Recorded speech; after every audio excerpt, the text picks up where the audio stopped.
Pô, foi demais, cara. Ó, o chute. Ó, hoje o projetor tá certinho, né? Agora eu já quero até feliz. Porra, bicho. O cara só tá amarelo de vergonha esse projetor aí. E aí, já mandaram currículo aí para mais engenheiros aí? Não. Pô, eu adorei a ideia. Só fiz o do mais. Primeiro mais médicos, agora mais engenheiros. Mais engenheiro. Vem cá, professor, como boliviano? Não sei. O que é isso, mais ou menos? Tem que mandar esse curso, tá? Fez o programa para atrair médicos estrangeiros? Agora ela faz um programa para atrair engenheiros estrangeiros. Ah, professor, Tem que- pra você tem uns finlandeses lá na firma. Cada merda que eles falam que dá até vergonha. Não, mas ela vai abrir sobre a Portugal e Espanha, velho. Porque são países que têm um bom nível técnico e a galera fala língua próxima do português, do Brasil, e estão com a economia. Mas português é aquela história, né? Mas os médicos mandaram os argentinos aí. Imagina um argentino cuidando de brasileiro? Não dá certo. Ah, não. bicho, é normal. Tem que mandar exportar tudo, professor. Não, cara, tem que importar esses caras, sabe por quê? Suga eles. O CREA soltou uma estatística, antes que o pessoal possa xingar, o CREA soltou uma estatística. Em São Paulo, você tem um engenheiro para cada 148 habitantes. No Maranhão, tem um engenheiro para cada 1.260 habitantes. Aí o governo federal tá com uma puta de uma verba para investir nas cidades, tá ligado? E vira para os prefeitos e fala assim, ó, manda um projeto que a gente libera o dinheiro. Assim, ó, se cara, só que para realizar o processo, para ficar durante anos vendo aqui e tal, você já me manda assinado por um engenheiro. Aí os prefeitos, que é engenheiro? Engenheiro, faz engenharias, cara? Não, também não. Tem não. Abre um concurso aí, contrata os caras. Concurso nós abre, né, mano? Porque tem, como me fala, quem que vai morar? Eu gosto de internet a cabo, velho. Eu gosto de internet a cabo, você acha que eu vou? Ó, tem que fazer o mais professores, tá ligado? Porque, velho, eu não vou dar aula no Acre, mano. Eu não vou dar aula no interior do Maranhão, mano. Pode abrir a federal que for lá. 8,5 pau de salário. Eu falo, parabéns pra você. Se o salário fosse feito pra eu voltar todo dia. É, por aí. Eu não vou dar no interior do Maranhão, velho. Por quê? Porque eu gosto de internet rápida. Eu gosto desse bagulho, como é que chama? Água filtrada. Cara, morar nesses lugares tem suas vantagens, né, cara? Você tá lá pensando no vaso, usando o iPhone cai na privada. Aí você sem querer aperta a descarga. Você corre no rio. Que não tem tratamento de esgoto, né? Você corre no rio e tá assim. Só pegar, né? Aqui em São Paulo você nunca tentou fazer isso, né, professor? Em São Paulo não dá. Sabe onde dá pra fazer isso? Mogi das Cruzes. Mogi das Cruzes não tem tratamento de esgoto, cidade inteira. É lá que mata o Tietê. O que mata o Tietê é o esgoto doméstico, o nosso esgoto industrial. Foda, né? Ó, foda, cara. A gente começa agora, esse laboratório, com uma pegada um pouco mais pesada, né? Então, primeiro semestre aí vocês aprenderam a fazer relatório, aprenderam a tirar medida, aprenderam o que é um erro, percentual, uma medida, né? A calcular o erro. Agora eu vou pegar um pouco mais pesado. Vocês vão fazer síntese de relatórios. A síntese em grupo é o que vocês vão fazer hoje. O que é o síntese? É a folha de dados. Para você anotar o que foi feito, copiar as equações, vai fazer uma tabelinha aí, imprime a tabela, põe no mundo, entendeu? Isso é a tua síntese, é a mesma para o grupo inteiro. Mas e o relatório? O relatório cada um faz um. Ah, professor, mas se a gente tirou os mesmos dados, os gráficos vão ficar iguais. Eu sei que vão ficar iguais, mas não pode ser o mesmo. Não pode fazer um gráfico e imprimir duas vezes cada um, entendeu? Isso a gente percebe na impressão que o gráfico é o mesmo. Vai ficar igual, mas tem um gráfico diferente, cada um fez um. Né? O texto do relatório tem que ser diferente, para um. Né? A análise de dados não obrigatoriamente vai ser igual. Porque os dados que vocês tomaram são os mesmos, mas são a maneira de fazer a conta e toda a escala, né?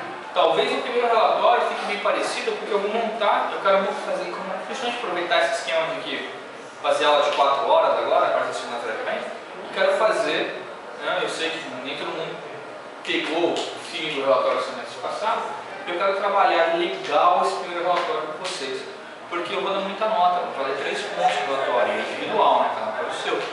Então, eu quero dar uma atenção especial aí para não deixar ninguém para trás, né, para a gente fazer o bagulho. Então, dicas, né? Antes de começar. A primeira delas é o Origin, né?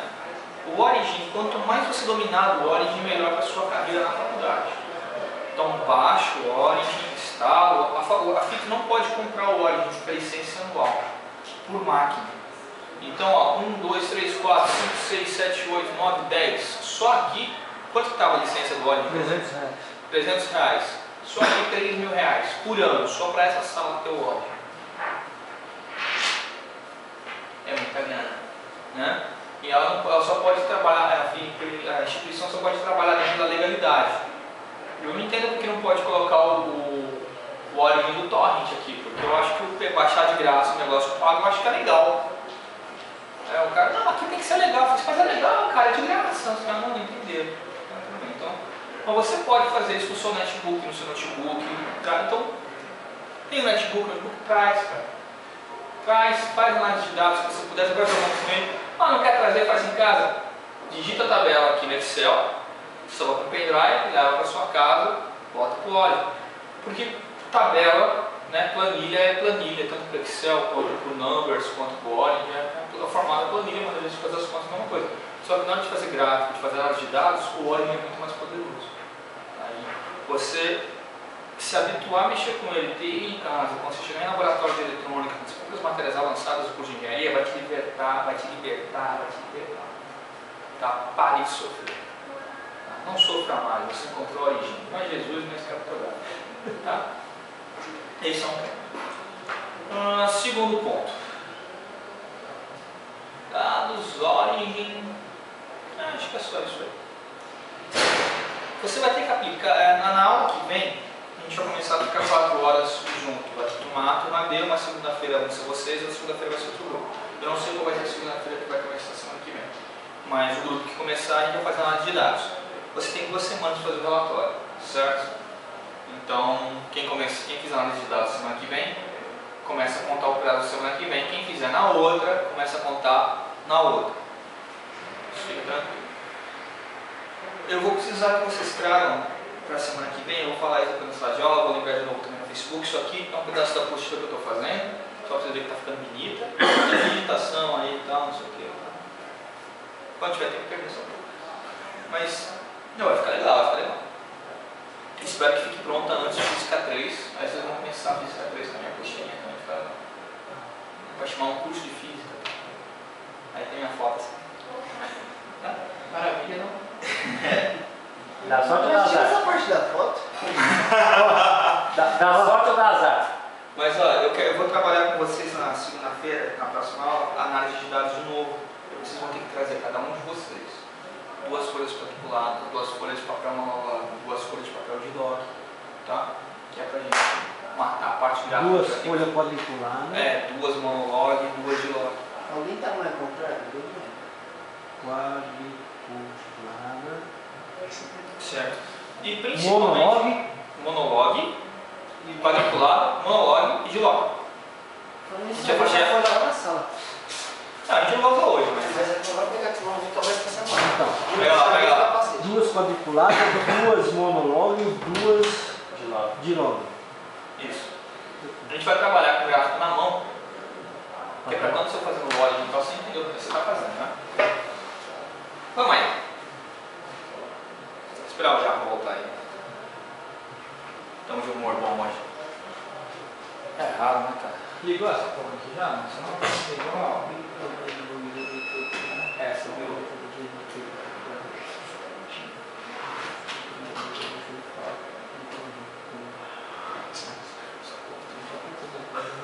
Não é assim.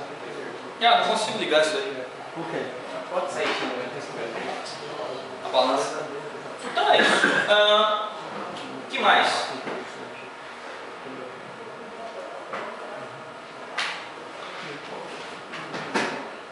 Bom, o objetivo dessa... Por que trabalhar com planilhas? O objetivo de Física 2, como vocês perceberam em aulas slides, nas 2 aulas anteriores que a gente teve de teoria, é muito conceito que se entrelaça. Então, o que você vai fazer praticamente em oscilações de ondas? Você vai substituir variáveis. Então se eu substituir o ômega pelo 2π sobre o período, você tem que saber as correspondências, você faz substituição e operacionar com isso. Aí quando você começar a trabalhar com tabela, com planilha, é programar a planilha para fazer isso para você. Eu falei para vocês no primeiro semestre várias vezes de rotina de pensamento, né? O nome disso é algoritmo. O algoritmo de pensamento também é um algoritmo de programação. Então, aprender a mexer em planilha, cara, é fundamental agora nesse semestre. Beleza? Outra coisa, para a parte teórica também, vocês têm que ter uma carga boa de derivadas. Quem fez um curso mediano de cálculo, está tranquilo em física 2. Não precisa ter sido um bom aluno em cálculo, precisa ser um aluno mediano. Tá? Derivadas, você está tranquilo em física 2. Por quê? Bom, eu expliquei para vocês na sexta-feira da onde sai o oscilador harmônico a partir das leis de Newton, né? E vocês vão comprovar experimentalmente isso agora em uma experiência que vai ser feita em duas partes. Nessa primeira parte, a gente vai começar a aprender o que é uma força restauradora. No caso, a gente vai trabalhar com a força elástica, com a lei de Hooke. Alguém assistiu Hooke? Não? Tem um filme sobre a vida dele? A volta para o Capitão Gancho? Não? É Hooke. O incrível Hooke. Eu tive que fazer esse trabalho. Eu tive que fazer um trabalho sobre produção de material didático e tal, sobre a lei de Hooke, né? E aí eu fiz um teatro. No final o Hooke vira para todo mundo e fala: essa é sua lei? Que incrível aí! Rasgava e tal. Era uma coisa para criança, né? Tal, oitava série. Você fez? Isso. Tá na internet ainda, eu rasgando a cabeça assim. Tá de ver. O pessoal tá no teatro. Você Tá aqui. aqui. Qual vai ser o esquema? Quando você volta para 1600, nasce um molequinho, pobre pra caramba, criado morre o pai dele quando a mãe tá grávida, ele é criado pela avó como deficiente mental, né, que é o Isaac Newton. Só que um dia a mãe dele casa de novo, casa com um pastor, e o cunhado dela vem no casamento e fica conversando com o garoto. O garoto já tem aí 12 anos. E aí conversa com ela, mas pô, esse moleque aqui é esperto, não é deficiente mental não, por que não põe ele na escola? Ah, porque não tem dinheiro. Ah, tudo bem, eu banco. Aí o cara pega, põe ele na escola para os filhos dele. Quer dizer, quem sustenta o Newton na escola, quem coloca na escola é o tio postiço, né? E lá ele é filho pobre pra caramba, entrou, já não sabia nada, não sabia grego, não sabia latim, não sabia nada no meio do ano. E sofreu um bullying desgraçado, né? Até chega um dia que ele para de sofrer bullying, apanhava muito na escola. Um dia ele chega na escola, ninguém sabe explicar porquê. Um dia ele chegou na escola, bateu em todo mundo e começou a estudar. E daquele é certo, no registro da escola, da escola politécnica. E ele, desse dia em diante, ele vira o melhor aluno da escola. E ele se forma, ele vai para a faculdade, ganha bolsa, melhor aluno também. Só que na faculdade é aquele esquema de bolsa diferente de hoje. Assim, você pode morar aqui e estudar aqui de graça. Você tem que limpar o chão, limpar banheiro, limpar a cozinha, só pode comer todo mundo como se funcionário, entendeu? E ele trampou assim e tal. E quando ele tinha 25 anos, surgiu um negócio muito legal. Começou uma coisa muito louca. A peste negra chegou na Grã-Bretanha. E a peste negra, cara, quando ela chegou em Londres, todo mundo ficou a boa no interior. E o Newton foi para casa da avó dele. E como a avó não dava uma detenção para ele, ele ficou durante um ano inteiro isolado de todo mundo numa fazenda. O que ele ficou fazendo? O cara tinha estudado, era melhor em tudo. Ele fez tudo aquilo que a gente chama de mecânica hoje. Toda a nossa parte da física baseada no movimento pertence às descobertas do Newton, inclusive da ótica, pertence às descobertas do Newton durante esse ano que a gente chama de ano Mirabilis, ano maravilhoso, que ele tinha 25 anos. Só tinha um problema com o Newton, ele poderia ter feito tudo isso muito antes, mas ele não conseguia fazer as contas. Por que ele era ruim de matemática? Não, porque a matemática não era boa o suficiente para resolver os problemas que o Newton estava descobrindo. Isso explica por que vocês não gostavam de física na escola, ou porque a física é tão difícil. Porque a matemática que vocês usam na escola não é boa o bastante para resolver problemas de física. Então o que o Newton faz? Ele inventa uma matemática diferente. E chama essa matemática de cálculo diferencial, que é o cálculo das derivadas. Aí ele chama uma coisa de antiderivada, que seria a integral, né? Quando você pega a função, deriva. Você desderiva, você tem a função de novo. Isso é integral. Nessa época, ele não publica ainda o artigo dele sobre, ele não publica o texto dele, o Princípio Matemática, né, o livro dele, não publica. Mas ele conversa com o cara e explica o trabalho dele. Esse cara tomava umas com um alemão chamado Leibniz, que era um grande matemático, que estava passando pelos dois problemas de Newton. E aí esse cara fala assim, pô, um cara lá em Londres inventou um bagulho chamado derivada e antiderivada, tal, não sei o quê. Ah, ele publicou? Não, ele publicou agora a derivada. Ah, então eu publico a outra, chama de integral. E aí o Leibniz teria inventado o cálculo integral. Aí cálculo diferencial integral é o cálculo do Newton e do Leibniz juntos. Qual é a treta? Todo mundo que era amigo do Newton, que nessa época já era um cara importante, metido ali no Leibniz e falava, você plagiou o Newton. Todo mundo que era amigo do Leibniz falava pro Newton, você plagiou o Leibniz. Esses caras pegaram um ódio tão grande um pelo outro, que é como se um tivesse criado a Gaviões e o outro criado a Mancha Verde. Nas reuniões da Royal Society, da Sociedade Britânica de Cientistas, os caras é tudo barbadão, aquele saltando, não sei o quê, tudo, né? Pozinho na cara, peruca branca. Quando os caras se encontravam, os amigos de um com os amigos do outro, era briga de gangue. Era porrada na cara mesmo. James, bata nele, tá ligado? O Adolfo, bata, tá ligado? Mandava os mordomos se bater e tal. Essa tiração de salva, os caras realmente se batiam. E um dos caras que não suportava o Newton era o Robert Hooke, que achava que o Leibniz era o correto. O Hooke, ele não era assim um cara muito brilhante, ele era um bom observador da natureza, mas não era exatamente um cara brilhante.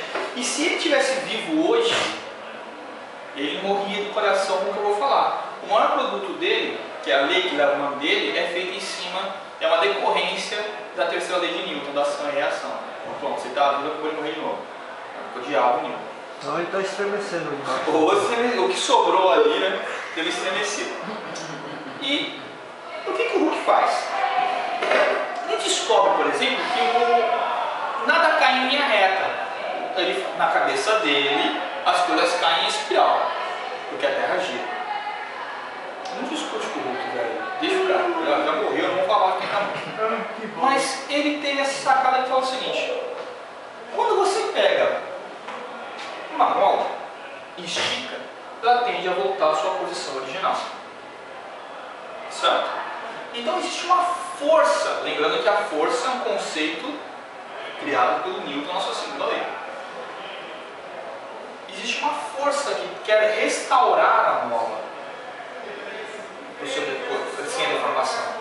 E eu vou chamar essa força de força restauradora.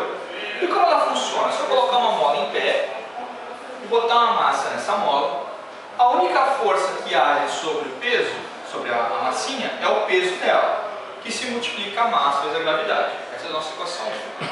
Certo? Beleza. A reação, como todas. E aí, a terceira lei de Newton, né? Ele pega duas letras. Como toda ação gera uma reação, como toda força gera uma contra-força, eu tenho aqui uma força peso agindo para cá, que deforma a mola, que dá origem a uma contra-força F, que quer restaurar a mola. E essa contra-força, que tem o mesmo valor numérico que o peso, só que negativo, porque o peso é para baixo, então ela tem que ser positivo para cima, né? Isso aqui é positivo para baixo, negativo para baixo. Vai ser F igual a menos kx. E por que é menos K? Porque menos com mais, menos, certo? Então F é negativo. Ele tem o mesmo valor numérico do peso, mas sinal negativo. Nesse F igual a menos kx, F é numericamente igual ao peso. K é uma coisa chamada constante elástica na mola. Essa constante elástica depende da temperatura ambiente, da pressão atmosférica, mas principalmente do material que a mola é feita. Certo? E x é o quanto a mola deformou. Então em repouso ela vem até aqui. Eu coloquei a massa, ela veio até aqui. Aqui é x final menos x inicial. Esse delta aqui, essa variação, é o meu x. Tudo bem? Legal. Agora, quando você... Até aí está trabalhando só com a força de Hooke, apenas com a força elástica. Na aula teórica, quando eu expliquei o oscilador harmônico, eu mencionei que o sistema massa-mola funcionaria como um oscilador, funcionaria como um tempo, certo? Então nós vamos trabalhar e tentar descobrir e tentar medir quanto vale o período de oscilação Tá? E vamos descobrir se esse período de oscilação depende ou não da massa que você pendura ali. Como que a gente vai fazer isso? Bom, em primeiro lugar,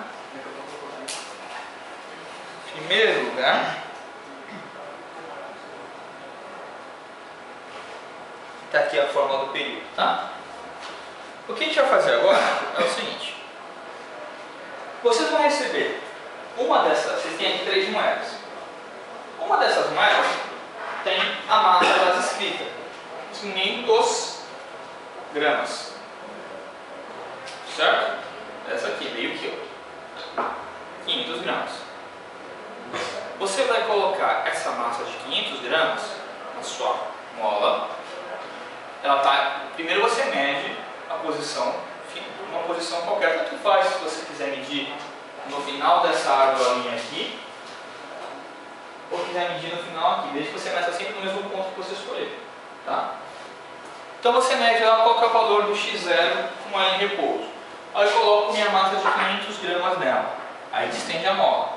Aí agora eu marco a posição final. Não pode marcar o fim da massa, tá?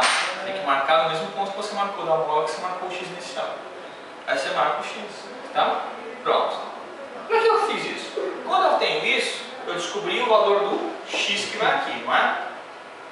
Eu não sei o valor dessa massa, 500 gramas. Eu vou multiplicar por esse valor da gravidade aqui e descobrir o peso dela em newtons. O peso não é numericamente igual à força elástica? Então agora eu tenho o valor da força elástica, tenho o valor de x, eu calculo o valor de K. K é uma propriedade da mola, que não depende da massa que foi adicionada. Portanto, tendo o valor de K, eu vou tirar essa massa e colocar essa aqui. Aí eu meço o x que ela desloca na mola. Eu tenho o valor do K que eu calculei, eu tenho o valor do x e descubro o F. F é numericamente igual ao peso, divido o peso pela gravidade, descubro a massa desse aqui. E repito o mesmo processo para descobrir a massa deste aqui. Certo? Beleza. Depois que eu fiz isso, eu vou cronometrar o período para cada uma das massas. Vou colocar aqui. Eu escolho o quanto eu quero puxar a mola. Tenho que medir, esse dado está no relatório. Puxei 10 centímetros e solto. Contar o período um por um é complicado. Porque depois a gente tem que tirar o erro. Como que a gente vai minimizar esse erro? Eu vou fazer isso e solto. Conto 10 oscilações, marcando no cronômetro. Marquei. Pego esse valor, divido por 10, uma medida. Repito esse procedimento 3 vezes para cada moeda. Certo? Para grande, para média e pequena. Tenho 3 valores para cada um. Aí eu somo os 3 valores de cada moeda e tiro a média deles e tenho o meu período estimado para cada massa, que é esse aqui. Certo? Agora vamos lá. Eu tenho o valor dessa massa, que é 500, ponho aqui. O valor do período que eu acabei de medir, ponho aqui. E por essa equação aqui eu calculo este K. Peraí, esse K é o mesmo do menos X, professor? É. E por que eu tenho que calcular ele de novo? Para você saber se aquele ali estava certo. Entendeu? Então você já pode, você tem que descobrir, se estiver igual, se estiver numericamente igual, tiver um erro aproximado, mais ou menos 2, mais ou menos 0,00, daí você que vai aferir. Depois que você fez isso, vem a última parte da experiência, que a gente não está fazendo hoje porque não está conseguindo medir a massa da mola. Esse é um valor que eu posso jogar para vocês no Face, que vai ser o valor normal para todo mundo, ou você me continua segunda-feira que vem, não tem problema. Porque vai ser o quê? Conhecendo o período, conhecendo o valor da massa da moeda, conhecendo o valor da massa da mola, conhecendo o K, eu vou descobrir quanto vale esse casão que eu chamo de constante adimensional, que é um valor que interferiu na sua medida e que você não sabe a dimensão dele. Por que eu vou descobrir isso? Porque existe um percentual da mola, agora a gente não é mais criança, a gente não está mais em laboratório 1. Tá? Agora a gente sabe, não existe esse bagulho de fio inextensível desprovido de massa. A mola tem massa.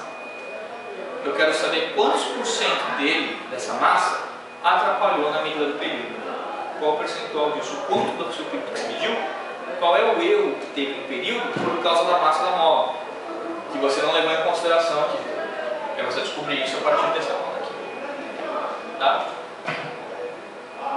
Tudo bem? Vamos lá então? E no final, eu vou colocar isso aqui no... Não precisam copiar, tá? Não precisam copiar isso aqui da... Eu vou jogar isso aqui na...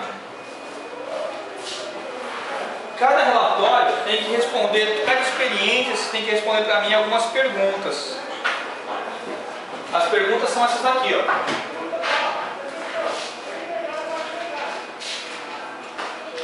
As perguntas da primeira experiência são essas daqui, tá? No gráfico da força deformante em função da deformação produzida, o que representa a área sobre a curva, que é a inclinação do gráfico? Peraí, professor, você não ensinou isso? Claro que eu ensinei, ensinei isso no lado 1. A gente viu o gráfico lá, né? De área, de baixo e tal. Então, não, estou só lendo isso aqui. Então vocês vão ter duas semanas para elaborar o relatório, não a partir de hoje, a partir da próxima aula, que pode ser semana que vem ou pode ser na outra, não sei, dependendo do calendário que vai ficar, que vai ser turma A, que vai ser turma B.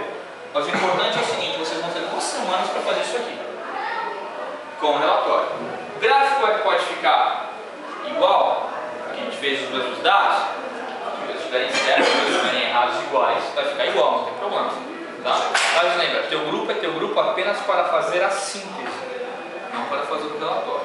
Síntese é anotar as coisas da lousa, tirar as medidas aí do que vocês estão fazendo, certo? Façam com muito cuidado, porque os mesmos dados vão ser usados por todo mundo, por vocês aí para fazer o relatório. E vamos lá. Começando com a determinação do K, né? Complemento da mola.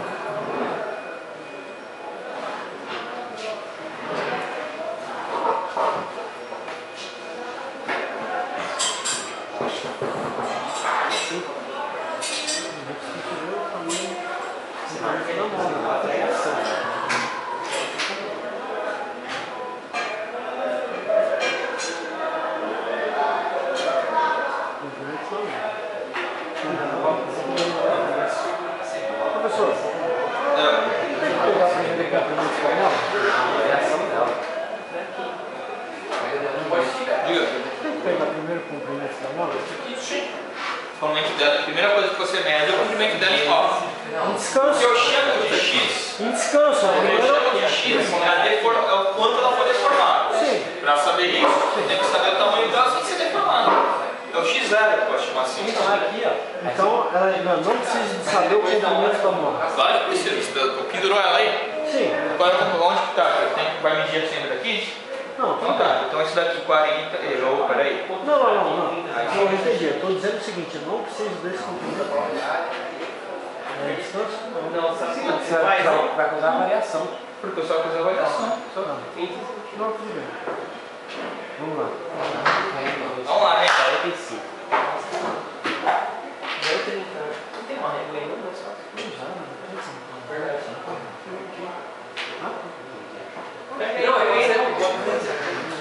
Vou aumentar aqui. Começa a se medir com uma régua. Entendeu? Esse medido aqui, do jeito aqui. Não, pra quê? O que vai influenciar no seu trabalho, vai influenciar no seu trabalho, é o quanto a mola deformou. Quanto ela esticou, né? O quanto ele esticou, não necessariamente, você não precisa saber o momento original dela. Tá.